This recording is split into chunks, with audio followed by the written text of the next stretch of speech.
All right, so permutations deal with how we arrange objects. And with permutations specifically, the order matters. The order matters. So let's think of a locker combination.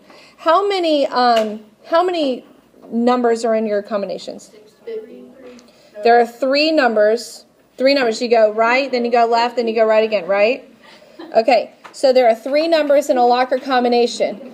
But does it matter which one of those three numbers come first? Yes. So you could rearrange those numbers in any order, but it matters which number comes first. Permutation.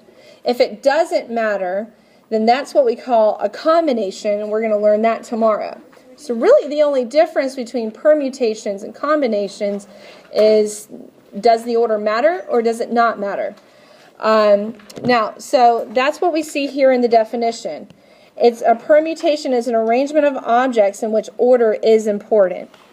My formula for a permutation is NPR, where N is the total number of possibilities that I'm looking at, and R technically is what I call my favorable possibilities, or my targeted amount. How many am I actually choosing out of the total? So let's say how many are in here? About 18? We'll just say 18. So there's 18 of you in this class, but only 3 of you can get the first, second, and third place highest average awards, okay, for the class. So even though there's 18 of you total, there's only 3 awards, so 3 would be my targeted outcome. That would be my R, because that's how many awards there are. Does that make sense? All right, so N is my total, R is the actual number that are chosen, or the selection. All right, and then there's a way that I can calculate this. It's not going to make sense yet, but I need to show you this part too. So in order to calculate this, when we're dealing with factorials, we'll talk more about factorials in a minute. It's going to be the factorial of N divided by N minus R, and take the factorial of that difference. Like I said, it just looks like, a bunch of letters and exclamation points right now, but it will make more sense in a minute. I just need you to write it down. All I need you to do is write it down. This is our template. All right, so in example 1, and we'll come back to that formula in a minute, we're going to start very simple with what we call factorials. Factorials are our N value, or our total. So if I'm dealing with a factorial of 4, for example, what does that mean? Well, 4 is the total number of possible objects to be chosen. So let's use classroom posters as an example. So let's say I have 4 classroom posters to choose from. That's where this 4 is coming from. 4 classroom posters, and I want to put them on 4 walls. Well, wall number 1, right here up at the front of the classroom, how many do I have to choose from? 4. And I put 1 up on the wall. So 1 is gone. How many do I have to choose from on wall 2? 3. How many on wall 3? 2. And what am I doing here? I'm counting down. For every turn, all right, I'm actually losing 1. 4 times 3 times 2 times 1. And when I multiply all those numbers together, it's almost like the counting principle when we were solving for probability. That gives me the total number of ways that I can arrange these posters. And what's 4 times 3 times 2 times 1? 24. All right, so 24 different arrangements or ways to arrange those posters. 24 different arrangements. Well, now let's use a cards example, like a deck of cards. Let's say I had 6 cards in my hand. How many different combinations am I looking at in which those cards can be drawn? So I'm on a rotation now of 6. Well, it's a factorial of 6, so I start at 6. And I multiply by 5, 4, 3, 2, and 1. All right, and now that's going to be a big, big number. What's it going to be? 720. 720 different possibilities. Okay? Or rotations, however you want to call it, possibilities. 720 possibilities. Again, I'm factoring in, these are my totals. These are my totals. Total possibilities or total arrangements. Now I want you to find a factorial of 5. Find a factorial of 5. All right, so 5, 4, 3, 2, and 1.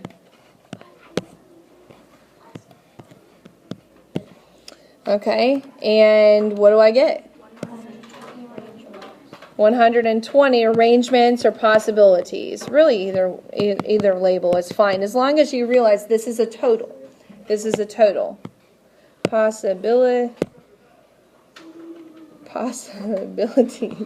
Oh my goodness, am I spelling this right? L-I-T. There's too many I's. Goodness. Goodness gracious, it's messing with my head. Okay, any questions on factorials? You guys want to learn the easy way now to do it? Yep. Okay, so there's a factorial button. Let's start with the first one. Enter the number 4, and you're going to hit Shift. And right next to the circular button, you see X to the negative first, but above it in yellow, you see an X with an exclamation point. That's your factorial button, and hit equals. Okay, so now you can calculate any factorial, even if it's a huge number, like a factorial of 18. Okay, we don't want to have to write 18 times 17 times 16 and keep going. Now we're going to build off of this. We know the factorials, they help us calculate the total number. But now, let's say, what if I had, let's stick with the card example. So I had, we'll say 7 cards in my hand. I have 7 cards in my hand, but I'm only going to pick 5 of them. Or maybe remember when I said there's 18 students in here, but how many can receive the top prize award? 3. So I have a total, but I'm only going to select a part of that total. So now I go to my NPR formula, where N is my total number, and R is the number that are actually being selected for the combination. So let's say that there are 10 contestants. It's a science fair example, and I'm actually reading off of the example on page 616 if you want to turn there in your books. Okay, so it says, judges at a science fair are awarding prizes to the first, second, and third place finishers. The science fair has 10 contestants. How many different ways can the first, second, and third place prizes be awarded? So again, N stands for our total. Then we have our permutation, our symbol for permutation. But how many of that total are actually going to be selected? 3. So that's where my R value comes in at 3. 10P3. So now I take those numbers, and remember, it's a factorial of N over N minus R, and I take a factorial of that number.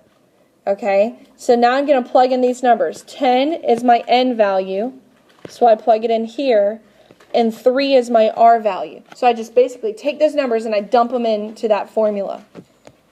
All right, and this is what it looks like.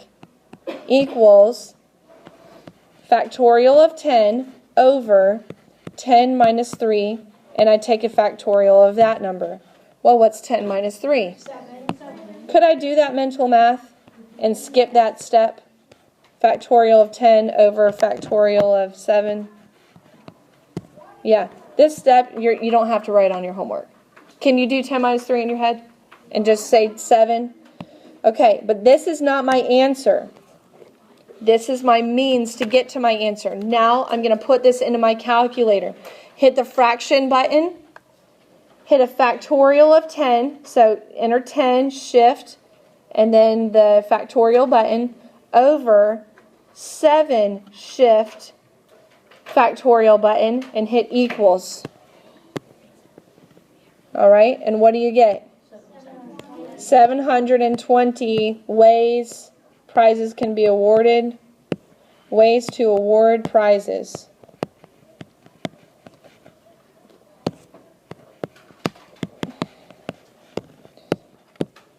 All right, any questions on how I found that?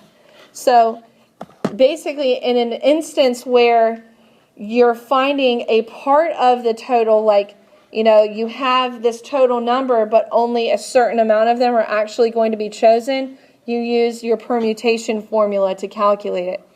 There's an even easier way. However, on your homework, this is what I'm going to ask of you.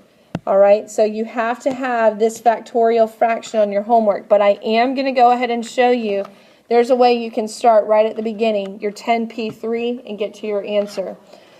Go ahead and hit the number 10, enter your 1 and 0, hit shift, and then hit your multiplication sign. In yellow, you'll see an MPR above that button, and you'll see a capital P that's just been entered, and then hit a 7. So 10p7 and hit equals. Oh, I'm sorry. Did I do that wrong? No, hold on. 10p3. Why did I say 7? 10p3. Not 7. I do the original. I do the original permutation, 10p3. Sorry, guys. 10p3, what is it? 720. So I get to my answer that way. However, on your homework, I want to see these 3 steps. I want to see your permutation. You don't have to write this part. You don't have to write this part. But I do want to see your permutation, your factorial fraction, and then your answer. All right? Any questions on this part of your homework? You have a whole section like this on your homework. So permutation, the factorial fraction, all right? And you can more or less do that mental math. Just your total goes on top, subtract the 2 numbers, and the difference goes on the bottom, and then your answer. All right? Show as much work as you want, though. I mean, you can show all of these steps if that helps you. Absolutely.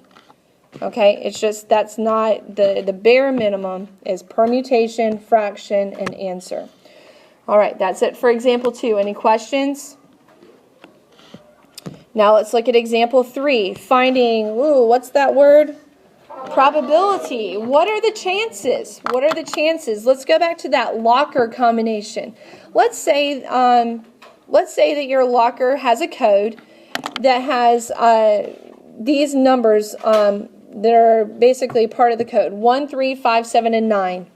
1, 3, 5, 7, and 9. Okay, so how many numbers is that? 5 total numbers. Okay, so first I have to figure out, okay, how many possible combinations, if there are 5 numbers in my combination, how many possible combinations are there? Well, instead of writing the countdown, we can just use our calculator, find a factorial of 5. What is the factorial of 5? 120. So since there are 120 possible ways, that would be my total, but how many combinations would actually open that locker? Only 1. So 1 out of 120 would be my probability. And again, this is where permutations, the order is important. All right? I can't just pick any one of those numbers and the lock will open. The order is important, otherwise it won't open. All right? Any questions on finding that probability? All right, so here's another scenario. All right, same concept though, probability. You're going to have to listen. It says the combination for this lock consists of the numbers 4, 22, and 8. You don't remember the order in which these 3 numbers are to be entered. Find the probability that you open the lock on the first try. All right, so how many combinations were there? 3. So 3 times 2 times 1 is 6 possibilities. So factorial of 3 gives me 6. And how many combinations open it? 1. So 1/6. Who got 1/6? Okay. And guys, that's it. That's it. So permutations, and I'm going to say it again, order matters. All right. It's got to come in a certain sequence. factorials, but if I have a total, factorials give me my total, but if I have a total and only a certain amount are selected, that's when I use my permutation formula, NPR, and I can find it that way. And that's everything you need to know for 11.6.